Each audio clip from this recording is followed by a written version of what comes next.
Reach the summit of MTL greatness with the Innokin Zenith D22 tank. This MTL atomizer does things a little different to make sure that it stands out in a growing crowd of like-minded gear. Do you have absolutely zero chill and need this now? Hop on over to Vape Wild by checking the link in the top right corner.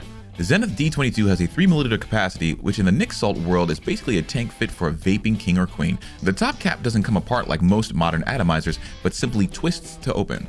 Just follow the indicators on the side of the tank and turn until the hole is revealed at the top. Then just tip and pour. What I like about it is while turning to open, the chimney closes off to prevent leakage through the wicking ports within the tank. At the bottom, you'll find a 5-hole adjustable airflow that will give you a good amount of air. Not a lot, but then again, this is an MTL device. So if you're looking for a hurricane of cloud creation, wrong atomizer. Another great thing about this tank is how easy it is to replace the coils. Simply remove the bottom, pull out the spent coil, pop in the new one, and put the bottom back into place. Super duper simple. The tank comes pre-installed with a 0.5 ohm Plexus Z coil rated for 14 to 19 watts and has a spare 1.2 ohm kanthal coil rated for 10 to 14 watts in the package. Is it me or are all these MTL coils really stepping up their quality because both these coils did the thing when it came to flavor? If you're looking for flavor above all else, then yeah, snag this up because it's worth every penny. Get yours today. No, I meant today, not tomorrow. Stop playing games with me and just get it. It's awesome. I like it.